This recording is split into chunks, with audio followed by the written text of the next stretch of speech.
Cebu. Cagayan, Davao. Wow. Sino pa? Cebu. Leyte. Sino pa? Valencia lang. So, welcome sa St. Michael Exorcism Center. At babasahin muna natin yung ebanghelyo natin, ha? Tindog tatanan, ang Ginoo manaakin ninyo. Kinutlugikan sa ebanghelyo sa mala ni San Lucas. Wala madugay, nangandam si Maria, ug pinali pag-adto sa kabungturan. Kabungturan ngadto sa kalungsod sa Judea. Miadto siya sa balay ni Zacarias, ug nangumusta kang Isabel. Ug sa pagkakita ni Isabel sa pangumusta ni Maria, ang bata sulod sa iyang tiyan milihok. Unya si Isabel na puno sa Espiritu Santo, umisulti sa makusog. Bulahan ikaw sa mga babaeng tanan. Bulahan ang bata nga imong ianak. Ngano kaha nga miduaw man kanako ang inahan sa akong Ginoo. Kaysa pagkadungog ko gayod sa iyang pangumusta, miulpot sa kalipay ang bata nga akong gisabak. Bulahan ka nga mituo nga matuman gayod ang mensahe sa Ginoo kanimo. Unya mingon si Maria, nagdaig ang akong kasing-kasing sa Ginoo. Og nagmalipayo ng akong kalag tungod sa Dios nga akong manluluwas. Tungod kay nahinumdum siya kanako nga iyang ubos nga sulugoon. Ug sukad karon ang tanang tawo mutawag kanako bulahan. Tungod sa mga dagkong butang, nagihimo kanako sa gamhanan niya Dios, balaan ang iyang gikan sa kakaliwatan ngadto sa laing kaliwatan, gibakyaw niya ang iyang bukton nagamhanan o gipatibulaag ang tanang mga tawo nga mapahitason uban sa tanan nilang laraw. Gibukan niya ang mga hari nga gamhanan. Gikan silang mga trono o gituboy ang mga mapaubsanon. Gimusog niya ang mga maayong butang, ang mga gigutom, o iyang gipapahawa nga walay dala ang mga dato. Gituman niya ang iyang gisaad sa atong mga katigulangan. Mitabang siya kang Israel nga iyang sulugoon. Nahinumdum siya sa pagpakitag kaluoy kang Abraham, o sa tanan niyang mga kaliwat, hangtod sa kahangturan. Nipuyo si Maria o mga tulok ka bulan uban kang Isabel, ug unya mipauli siya sa ila ang ebanghelyo sa Ginoo. Please be seated, mga kapatid. So, magandang hapon sa ating lahat, ha? So, sana nakinig kayo kanina sa ating katikisam dahil makatulong po yun. Kahapon, si Ate Vanessa, kasama ang kanyang anak, ay nagsishare sa atin at sinishare ko din sa Facebook. Nandito sila, from Cebu sila. No? Si Bibi Zoe ay 2 years old pa, laging nagkasakit. Every week daw, may lagnat. No? Naubos na yung savings nila. Just imagine every week. 2 years old hanggang 8 years old. So, 6 years po yung kanilang pagbalik-balik sa ospital. Pero, nalilito na yung pedya niya. No? Nandito sila doon na umupo sa gilid. Yan po ay oppression. Ang oppression na hindi yan magamot ni numan unless the whole family will receive the sacrament of Christ. Jesus is sent by God to heal all of the oppression of the evil spirits. Mababasa natin yan sa Acts of the Apostle chapter 10 verse 38. Jesus is sent by God to heal all of the oppression of the evil spirits. Ito yung isi-share ko sa inyo ngayon, no? At ma-inspire kayo. Babasahin ko muna yung specific na talata, ha? Acts of the Apostles chapter 10 verse 38 to 39. Mas mabuti na basahin natin, ha? I-search ko muna. Mahina itong internet. Mahina ang internet, no? Mahina yung nandito. Nandito.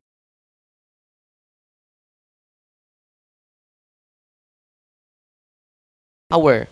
And he went around doing good and healing all who were oppressed.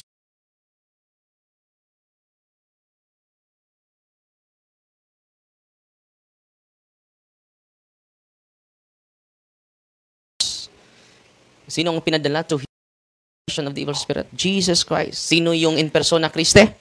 Ngayon? Sino yung in persona Christe? Lahat. Obispo. Lahat ng mga kardinal. Wow. When you go to your priest, it is they are in persona Christe. Silang lahat. Si Ate Vanessa nandito sa gilid. At tumayo kayo, te. Nandito sa gilid. Nandun sila, no? Sa labas. Si Ate Vanessa, they are oppressed by the evil spirit, their family. Ang kanyang anak ay 6 years, pabalik-balik sa hospital. Every week po. May sakit. Di ba? It will lead you to depression, no? So ngayon, highlight ko, sino ang pinadala sa Ama to heal of the oppression, demonic oppression, is Jesus. And who is Jesus now? All peace, no? In persona Christi, no? Sabi ni Apostle San Pablo, we are witnesses of everything He did. Okay? So, kailan tayo? Kaya may confession tayo, sacrament of confession, anointing of the sick, the Holy Eucharist. Yan po ay si Kristo. Matanggap nyo si Kristo, whole humanity, whole His divinity, in His sacraments. Pero bakit ba tayo ay naharas? Ito yung oppression lang yung i-highlight ko sa inyo. Ang ganda ng libro, itong libro na binabasa, naiwan ko ito sa Europe. Bago lang dumating, no? Dahil sobra na yung kilo. Na-exceed na ko sa bagahe ko. So ito, ang ganda po ito. No? Alam nyo, dami sa atin ay oppressed by the evil spirits. Ang good news ngayon, si Bibi Zoe, completely healed po. Mula nagtanggap sila, nag-renounce sila sa mga occult involvements nila, completely healed po. Nung 2 years old pa siya, lagi inom ng vitamins, pero lagi pa nagkasakit. Ngayon, tinintigilan nila yung vitamins, hindi na nagkasakit. When they renounce all their occult involvements, and then they repented all their sins, the whole family received the sacrament. Nakasave sila, hindi na nagkasakit. Natutuwa ba kayo ngayon? No? Amen? God is good! All the time! Bigyan natin ng papuri ang Diyos. Ngayon, ang isi-share ko, kinds of oppression. Alam nyo, ang dami ko pang pag-aralan, no? Pero itong punto ko na isi-share sa inyo, ay patunay ito na dapat pa tayong makikinig, kahit hindi na kayo magbabasa. Makikinig lang. Manonood. Kung busy na kayo sa negosyo ninyo, busy na kayo sa trabaho ninyo, just listen. Anong sabi ni Kristo? Ang aking mga tupa ay nakikinig sa akin. Ayan, nakikinig ba kayo kanina? Or nagchichismis lang? Very essential po yung listening. Let us listen more. Kung wala ka ng oras sa pagbabasa, listen more. Marami na related to us, to our faith.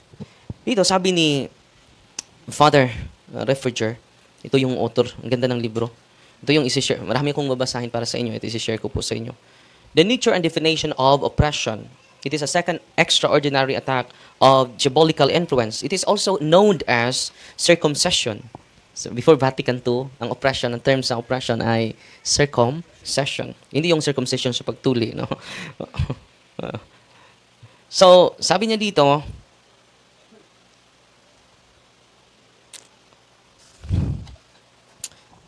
related lang ito sa vexation.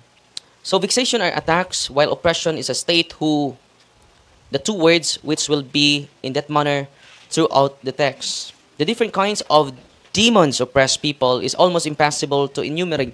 Dahil marami po. Una, oppression related to the body. Example, oppression related to our body. Demonic oppression. Affliction in the area of health by causing various sickness. Walang findings sa doktor.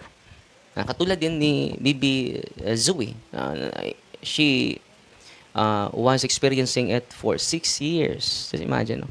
Ang dami ng pera na nawala nila. So, kung alam lang ng mga pari ito, tignan ha, kung alam lang ng mga pari, kung tuturo lang ito sa seminaryo, mga kapatid, maraming mga parokyano, they can save a lot of money. And they can help to the mission of the church. Charity, scholarship program, missionary, charity of the building, the project of the church. Marami sa ating project, hindi na natatapos. Paano tutulong yung mga tao? When the priest will give the sacrament of God, they are healed from the oppression because confession is instituted by Christ. Anointing of the sick is instituted by Christ. The Eucharist is instituted by Christ. And it is Jesus. And only Jesus is sent by God to heal all of the oppression of the evil spirit. Biblical po yun. Intindihan ninyo? Last Sunday, may pumupunta dito. Hindi na makalakad. Nag-wheelchair na. binubuhat na siya after receiving the sacrament, after receiving the sacramentals. Nakita ng mga tao, pinupost ko po yun, more than 100,000 na po ang nanood. Tuwang-tuwa siya. Instantly healed. Yes, last Sunday. Nakikita ng mga tao. Last 2 weeks ago from Davao, may pumupunta dito. Alam nyo, 2 months siya bedridden. Walang findings din. Oppression. Completely healed na siya ngayon. Naglalakad na from Baclayon to Tagbilaran. Go to your priest. Don't go to Father Darwin. Go to your priest. Uy. Marami magko-comment sa Facebook, Father, anong gawin namin? Go to your priest. Because all priests are healers. But they never practice their power of healing. Because they're busy celebrating Mass only. They never sit on the confessional box. Totoo hindi? Hey. Marami sa inyo, last election, tumanggap. Totoo hindi? Marami din sa inyo bumili ng boto. Totoo hindi? Totoo. Pero hindi kayo nangumpisa. Lagi kayo nag-receive ng communion. Hindi ma-expire yung kasalanan ninyo. Walang expiration yung kasalanan natin. When our sins will be expired? When we kneel down in the confessional box. Naintindihan ninyo? Kaya nga, na-oppress tayo eh. Ngayon, physical yon. So, oppression related to the body, pero i-discuss ko ito in detail sa live ko. So, oppression related to mind. Okay. So, di ba, obsession yon, yung mga negative yung pananaw mo, pwede din oppression. Okay. Oppression related to the mind goes on to observe that oppression can relate to the mind. Example, exhaustion. Ang pagod after deliverance. Ang pagod. Nawala yung lakas ko. Pwede din oppression yon, no? Demons can cause exhaustion, fatigue, or tiredness in several ways by suppressing the anatomical functions which help the body to refresh by simply giving the person the feeling of exhaustion when they are in fact not really exhausted. Isang hindi sila napapagod but they think that they are tired. Ang pagod, Monday na naman. No? Ang dami kong gawin. No? Pero sasabihin nyo, thanks God, it's Friday. Bakit?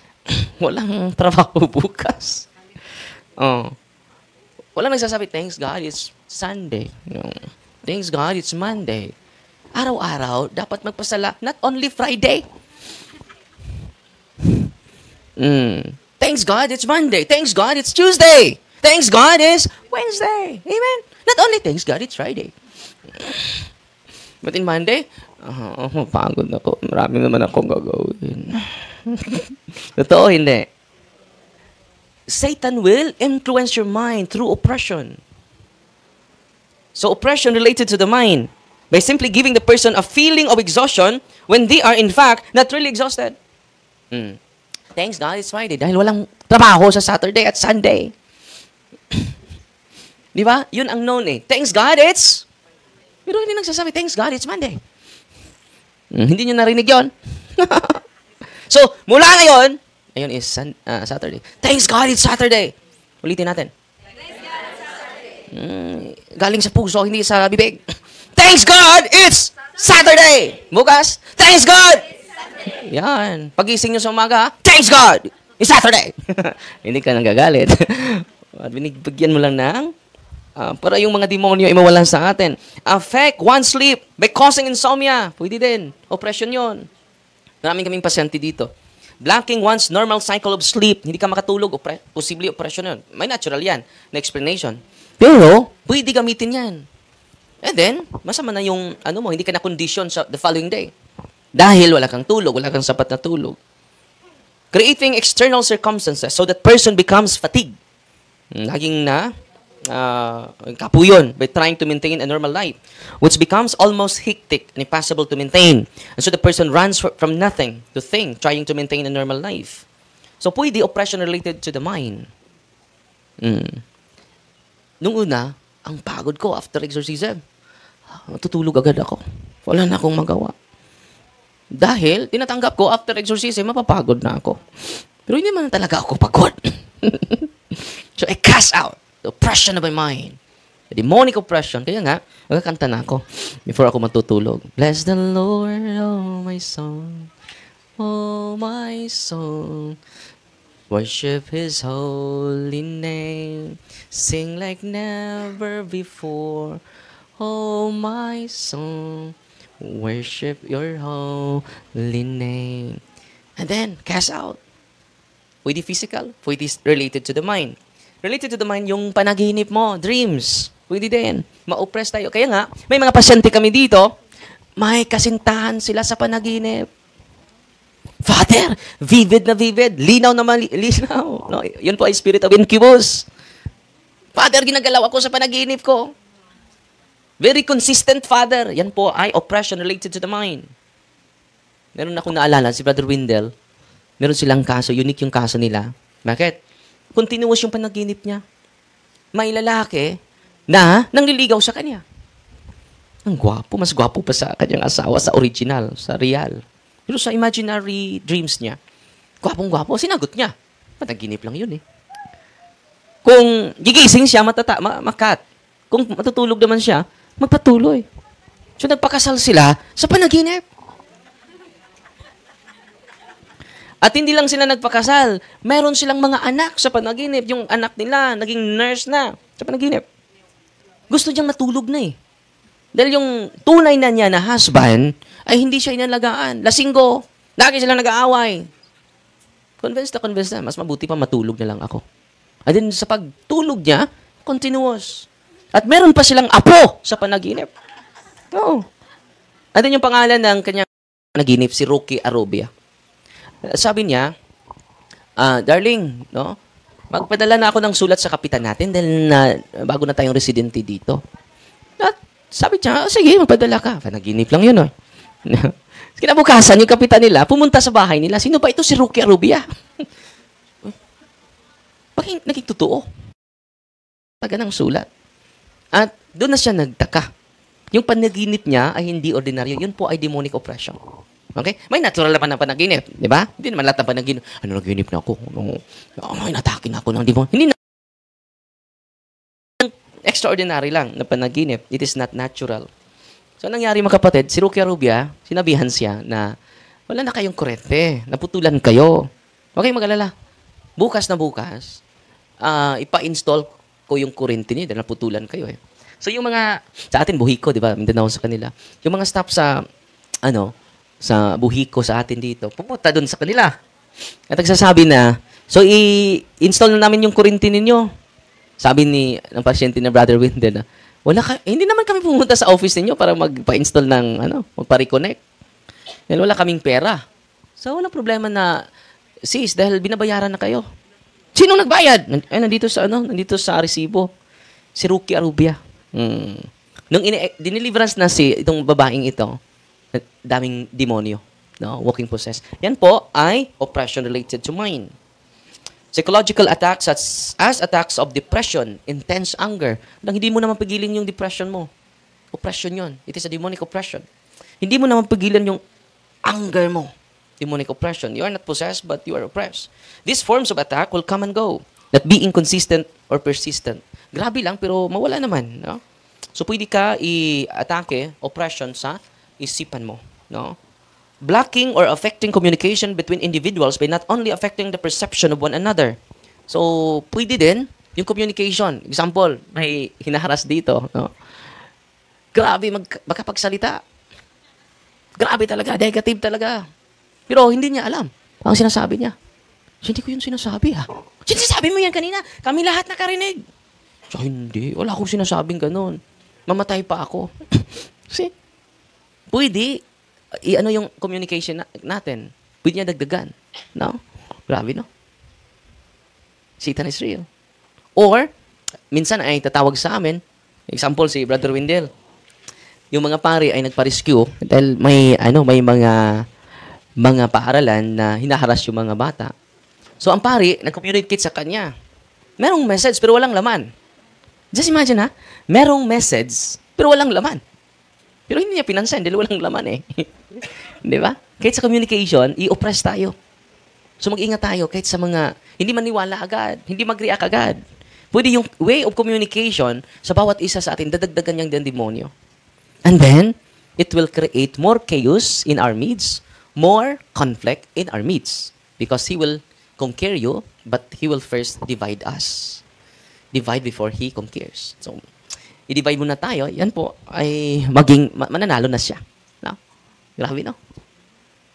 At alam nyo, ang mensahe pala sa mga pari, tulungan mo kami dito, Brother Wendell, dahil naras. Pagpunta niya doon, nag-message ako sa'yo. Siya nag-message ka, Father, walang laman. No? Pero sa pagrating niya doon sa lugar, tingnan ko muna, Father, nandun na yung message. Yan ang message ko. Na-receive ko talaga, Father, yung message mo, pero walang laman. Pwede ba yun? Na mag-send ka na walang laman? Mag-send yun, meron talaga yung laman. Biniblock niya. Oppression. So, pwede niya i-block yung communication. The prior tend, therefore, to lead to problems in relationships. Many authors discuss the fact that the demons can affect relationships. Pwede tayo aatakihin demonic oppression in relation to relationship. Di ba? Pwede example, yung relasyon nyo mag-asawa. Pwede kayo ma-oppress sa relasyon ninyo. Dahil sa paglapit ninyo sa mga albularyo. Hindi na kayo magkaintindihan, puno ka na ng galit, hindi na pasok yung mga counseling sa isipan at sa puso natin. Both negative and positive. In certain sense, even the positive influences are negative because the outcome often ends up negative. For example, demons can give people amorous or positive feelings for one another so that a person who would normally not develop a relationship because it would be deleterious to their spiritual, psychological, or physical well-being will be attracted to another individual who will cause the damage. Yung example dito is love potion. Meron na tayong mga pasyente na nag-iba yung relasyon nila because of gayuma. Lumay. Uy, totoo yun. Totoo yun. Kaya nga, alam nyo, itong catechism natin to empower you to use the prayer of the church, to use the sacramentals of the church wherever you go. This is our protection. And then receive the sacrament. It is more than a protection. It is a sanctification. Sanctification is greater than physical protection. It is sanctification. When we receive the sacraments. Sinong pare ngayon? Kasama natin. Father? Richard? Sino pa? So, nag-invite tayo ng 2 pare every day po para po sa inyo. Bakit? Maibigay namin yung sacrament sa inyo. Yung sacrament is Jesus. Alam nyo, sa pagpunta nyo dito, hindi yung sarili namin ang ibibigay namin sa inyo. Kundi si Kristo talaga. He is the only one to heal all of the oppression of the evil spirit. Ang sabi ni Kristo, I will abide you until the end of the time. Kasama nyo ako until the end. Saan ba siya real? Yung presence niya na is real. In the sacraments. Blessed na blessed po tayong mga Katoliko. Supernaturally blessed tayong lahat. Natutuwa ba kayo ngayon? Sa mga iniwan ang tunay na simbahan, balik na kayo. Bakit iniwan nyo? Because of lack of knowledge. Lack of theological foundation of our faith. Kung alam lang ninyo ang simbahang Katoliko, hindi nyo iiwan. Naiwan ninyo dahil nag-highlight sila sa mga abusadong pare. Nag-highlight sila sa abusadong mga membro sa simbahang Katoliko. The church is holy not because of the members, nor because of the leaders. The church is holy because of the founder. No other than Jesus Christ Himself. Bigyan natin ng papuri si Kristo. Amen? Pero itong discussion ko, i-detail ko ito sa sunod na mga araw. Oppression related to death of our relatives. Pwede din. Yung sunod-sunod na pagkamatay. Okay? Pwede din. Biblical ba yan? Biblical. Death or harm to relatives. The book of Job recounts the death of relatives. Asawa niya namatay. It is an oppression of the evil spirit. Pero may natural death din. Hindi lahat ng namatay, ha? Baka akalain nyo yung pagkamatay ng lulo ko, demonic din yun. Hindi lahat. No? Pero pwede gamitin niya yung death to oppress you. Okay? Katulad ng nangyari sa buhay ni Job. Sabi ni Satanas, bibigyan ko siya ng trials. Yun po ay oppression. Okay? Namatay, nagkasakit si Job, di ba? Oppression. The death of relatives, workers, and friends. Grabe yun. Grabe yung oppression ni Job. Who were actually killed by Satan using the natural forces such as wither. Pwede din. Gamitin niya yung natural na calamity. Wither, demons are not by any means strangers to our world. On the contrary, they inhabit certain parts of it. Hindi talaga yun ano yung mga demonyo, strangers. Kasama natin ngayon. Oh, nag-wild na yung demonyo. Kasama natin ngayon. Oh. For instance, the atmosphere, heaven, not the heaven of God, but the upper reaches of the air. St. Paul calls Satan prince of the power of the air, of this air. Ephesians chapter 11, verse 6 to 12. The desert wind, which overthrew the house of Job's children and crushed them beneath its ruins, was the work of Satan. So, lightning. Na pwede gamitin ng demonyo mga natural calamities to oppress us. Okay? And kung oppress ka, may pasyente kami nung isang araw, nalamatay yung close na auntie. Grabe na, natakot na siya sa reality of death. Hindi naman dapat katakutan ang kamatayan. Ang dapat kakatakutan, hindi ka mamatay. Aabot ka ng 200. Okay ka? Aabot ka ng 200? Sino ba ang gusto na aabot ng 200? No? Maglalaro sa sarili niyang dumi. No? So, ang katatakutan natin, na hindi tayo mamatay. No? Normal lang mamatay tayo. Pero pwede gamitin yan. So, nandito yan hindi yan personal ko na opinion, nandito yan sa season exercise. Ang kapal ng libro. Yan. Ano pa? Oppression related to work. Kahit malapit ka naman, matanggap. On that day, hindi ka matanggap. So, okay na yung namin. Yung head namin, CEO namin, tatanggapin na ako. Pag-report ko, hindi ako natuloy. Marami na itong beses. Oppression related to work. Pero i-discuss ko ito sa sunod na mga araw. Oppression related to property. Okay? Oppression related to financial situation. Okay? Oppression related to business. Ang dami pala, no? Demons can be the cause of clumsiness or physical harm caused by being pushed downstairs. Bigla ka lang mahuhulog sa hagdan. Pwede din yun. Oppression. Father, wala nagtulak sa akin, pero merong tumulak. Physical harm. No? Merong pasyente kami dito, si Floretta. Ayun, oppression through dreams, oppression po, at possessed din siya. Alam nyo, marami siyang pasa dito. Parang sinusuntok namin during exorcism. Sabi niya, Father, tingnan nyo, marami kong pasa. Yun, physical harm. No? Oppression po yun. No? At kumusta na siya ngayon? Completely liberated po. Mga 5 months kaming nagsasama dito. Bakit siya completely liberated, completely healed? Not because of Father Darwin, because she received completely the sacraments. Nagpakasal na po sila. For how many years hindi sila nagpakasal? After sa kasal, completely healed, completely liberated po. Bigyan natin ng papuri si Kristo. So ngayon mga kapatid, ang pinupromote ni Father Darwin, hindi yung sarili ko, yung sacrament talaga. Natutuwa ba kayo ngayon? Ang pinupromote ni Father Darwin, hindi yung sarili na, yung sacramentals talaga. Lahat ng pari, makabless na mga sacramentals ninyo. Tubig, asin, oil, lahat ng pari po. Ito ko po'y natutuwa dahil marami ng pari nakikinig sa atin. Kahapon bumibisita natin ang chief exorcist sa Diocese of Lawag. Buong team niya, dinala niya dito para mag-observe sa atin. Very positive siya sa kanyang sinasabi, sa kanyang observation dito. Ito ang hinahanap ko. So, meron tayong mga pari for confession. Mamaya, mag-anointing of the sick ako sa mga may sakit. Kaya, sa inyong lahat, anointing of the senses, yung mga walang sakit. At kung may oppression ka, yung anointing of the sick, ibibigay ko din sa inyo. Natutuwa ba kayo ngayon? At kayo na po ang gagamit sa mga sacramentals, i-deliverance niyo yung bahay ninyo. Please, huwag kayong matakot. I-deliverance ninyo yung mga property ninyo. Yung mga property ninyo, i-deliverance ninyo. Di ba, oppression is, pwede atakihin yung pamilya natin. I-deliverance ninyo. At i-pray ninyo, ipagdasal ninyo yung family members natin. Araw-araw po. Okay?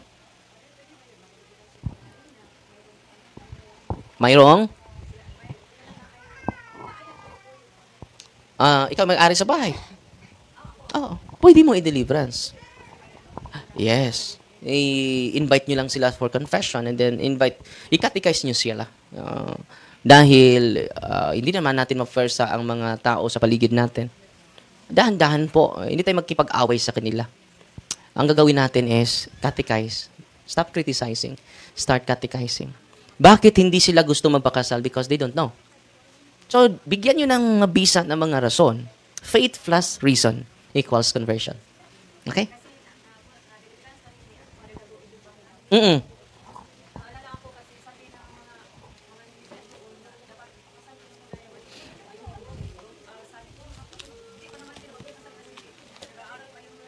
Mm. Unang-una, kapag mahal mo na yung, wala namang makapagpigil doon, di ba? And then, catechism lang talaga, te. Dagdagan mo yung catechism sa mga mahal mo sa buhay. Ipaunawa. Sila talaga ang mag-decide, hindi tayo. No? Tayo, ang ating obligation is to invite. Sabi ni Kristo, who wishes to follow me will carry the cross. Who wishes? He never imposed, no? Di ba? Who wishes to follow me? Okay? Pwede, sister. And then continue to catechize them. So, i-bless ko muna yung sacramentals ninyo dahil mag-exercise ako dito kayong 2:00. Mag-exercise ako dito sa exorcism room. So, dahil natig-bless, dyan lang kayo sa upuan ninyo, ha? At pasensya na kayo sa lagor masikip. Pero huwag kayong mag-alala dahil lilipat na tayo this coming July. Maliwanlas na po doon sa ongoing construction natin. Okay? Una nating i-bless ang asin ninyo. In the name of the Father, and of the Son, and of the Holy Spirit. Amen. The blessing of salt. Our help is in the name of the Lord, who made heaven and earth. You creature of salt, I purge of evil by the living God, by the true God, and by the holy God. By the God who ordered you, through Eliseus the prophet, to be cast into water, to cure its unfruitfulness. Be thou purified salt, for the health of believers, giving soundness of body and soul to all who use you. In whatever place you are sprinkled, may phantasm and wickedness, and Satan's cunning be banished, and let every unclean spirit be repulsed by him who shall come to judge the living and the dead, and the world by far. Almighty blessed God, humbly we implore your boundless mercy, that you would thine of goodness to bless and sanctify this creature of salt, which you have given for the use of mankind. May all that use it find in it a remedy for soul and body, and let everything with it touches or sprinkles be freed from uncleanness, and the salt from evil spirit, through Jesus Christ our Lord. Ang salt ninyo ay holy and exorcised salt. Sunod natin i-bless ang tubig ninyo. You creature of God, water, I purge of evil, in the name of God the Father Almighty, in the name of Jesus Christ, His Son, the Lord, the power of the Holy Spirit, that you may be water fit to brace us against the envious foe. May you be empowered to drive him forth and exalt him, together with his fallen angels, by the power of the selfsame Jesus Christ our Lord, who shall come to judge the living and the dead, and the world by far. O God, for man's salvation, those dispense wondrous mysteries, with the efficacious sign of water, hearken to our prayer, pouring forth your benediction. Upon this element, which we consecrated manifold purifications, let this creature serve you in expelling demons and curing diseases, whatsoever it sprinkles in the homes of the faithful, be it cleansed and delivered from harm. It such homes enjoy a spirit of goodness and air of peace. Freed from baneful and hidden snares by the sprinkling of this water, may everything opposed to the safety and repose of them that will therein be banished, so that they may possess the well-being they seek in calling upon your holy name, and be protected from all peril through Christ, O Lord. May the salt and water be mixed together, in the name of the Father, and of the Son, and of the Holy Spirit. Amen. Haluan nyo ng kaunting salt yung tubig ninyo. The Lord be with you. Author of invincible, the glorious triumphant wine who restrained the force of the adversary, who overcome the forces of the big enemy, who bountifully put down hostile influences. Prostrate and first time we beseech you, Lord, consider kindly this creature of salt and water. Make it honored and sanctify it with a joyous witness. Wherever it is sprinkled in your name, may devilish infection cease. Venomous terror be driven afar, but let the presence of the Holy Spirit be ever with us as we implore your mercy through our Lord Jesus Christ, your Son, who lives and reigns with you in the unity of the Holy Spirit, one God, forever and ever. Ang tubig ninyo ay holy and exorcised water. Sana nakinig kayo sa catechism kanina. Paano gamitin yan, ha? At pwede nyo yan ma-share sa iba't ibang sekta, sa mga may sakit po, yung mga sacramentals. Pero it is not enough without the sacraments po. Because sacrament is the source. Ang olive oil niyo ay sunod natin. Our help is in the name of the Lord, who made heaven and earth. God's creature oil cast out the demon from you, by God the Father Almighty, who made heaven and earth and sea, and all that they contain. Let the service power, the devil's legions, and all Satan's attacks and inclinations be dispelled, driven afar from this creature oil. Let it bring health in body and mind till he use it. In the name of God the Father Almighty, in the name of Jesus Christ, His Son, the Lord, in the power of the Holy Spirit, the Advocate, as well as the love of the same Jesus Christ, the Lord, who is coming to judge both the living and the dead, and the world by far. Lord God Almighty, before whom the hosts of angels stand in awe, and also the service of acknowledgement, please you to guard firmly to bless and hallow this creature oil, which your power has been pressed from the juice of olives. We have ordained it to the sick, so that when they made well, they may give thanks to you, that the true God, that those who you will use this oil, which we are blessing your name, may be delivered from all suffering, all infirmity, all wiles of the enemy. Let it be a means of averting any kind of adversity for man, made in your image and redeemed by precious blood of your Son, so that he may never again suffer the sting of the serpent through Christ, O Lord. Ang inyong olive oil ay holy and exorcised oil. Sunod natin, incense, candles, rosaries. cross, crucifix, medals, all religious medals, sacred icons of God, sacred images of the angels, sacred images of the saints, scapulars, bell, handbook. General blessing ang kasunod. Heavenly Father, to your Son, Jesus Christ our Lord, in obedience to Him, we embrace the ministry He has entrusted to His bride, the church. Grant now in your mercy, we pray, a very special ministry of healing, spiritual liberation, and exorcism, thine that through the blessing you bestow, may it be a very potent and terrible weapon against the attacks of the evil one and his legions. May these religious items might restrain the devil and his demons and all unclean spirits, rendering them powerless, unable to harm the practice of priests and people to whomever these are used in the exercise of the ministry, wherever this kept. May clean and diabolic spirits flee in fear, never daring to harm, nor even approach. This we ask in the name of Jesus Christ our Lord. So, holy and exorcised sacramentals na po yung mga nasa inyong mga kamay po because of the ritual of the church. God is good all the time. Magpasalamat lang ako sa mga tumulong sa building, nagpadala, no? Mayroon nagpadala sa GCash at sa BPI account natin. At sa dito, nagpadala sa atin si Father Alex Virginiza, 2,000. Si El Selva, 3,000. Si Melfra Sodario and Elvisa Bolitic, 1,000. Magtiayon, Mr. and Mrs. Haru Mahom, 25,000 para sa building. No? Si Nanding and Abby Pascual, 10,000. At meron din nabigyan 100 anonymous. Ngayon, simula nung isang araw, umabot na ng 41,100 para sa building po ito, ha? At ipopost ko din yung total sa bank account natin. Umabot na po ng 2,548,000 para sa ongoing construction natin. Para it is owned by the Diocese of Tagbilaran, by the way, mga kapatid. No? At kung may extra blessing kayo, pwede kayo magtutulong sa ministry at sa building natin. Pwede magbigay ng isang hollow block, isang kabilya. Dahil ongoing yung construction natin. At maging training center na po natin yon. Dahil gusto ko lahat ng pari na gusto ay ititrain natin doon. Mga simple lang, practical lang para marami tayong matutulungan. Okay? Grabe yun. Mabibigay na. Doon sa ano, wag sa akin. Para mabigyan kayo ng resibo po. Doon sa tindahan, at sabihin nyo, para sa building or sa ministry din natin, na kailangan ng tulong dahil yung team natin ay hindi na nagtatrabaho. Oh. And then, pangbayad sa kuryente natin at gasoline allowance sa mga pari na tumutulong sa atin. Kahit piso po, wala akong makukuha dyan. Dyan po yan sa ministry. No, bungag singot ra akong makuha. No? At kung wala naman, huwag kayong mag-alala, welcome naman kayo. Father, paano kami? Mahirap kami, wala kaming maibigay. Meron kayong mabigay. Yung dasal ninyo po. Lahat kayo, kailangan namin kayo sa inyong mga dasal. One Our Father, one Hail Mary, one Glory Be. Merong nagtatanong sa akin, Father, magkano ba yung bayad sa iyo, Father, kung mag-anwent? No? So, ang bayad mo sa akin, isang One Our Father, one Hail Mary, one Glory Be. No? Libre lang po yung mga sacraments. Walang bayad po. Kaya nga, yung confession natin, walang bayad. At yung mga anointing natin mamaya, anointing of the sick, walang bayad din yon. Yung Eucharist, ibibigay ko po sa mga may sakit mamaya. Wala ding bayad po. Yung exorcism natin, deliverance, walang bayad. No? Mayaman at mahirap, welcome po. Fair po yung pag-entertain namin sa inyo. Buong puso po yan. Dahil, bakit? Sino naka-inspired namin? Si Kristo lang talaga. Wala nang iba. Amen! I'm here because you're here, because we are here, because God's here. God's here. That's why you are here. That's why we are here. That's why I am here. Let's sing together again. 1, 2, 3, go. Together. Balik ko na ito kanina. I'm just kidding, no? Iba na, sarap na matulog sa oras na ito.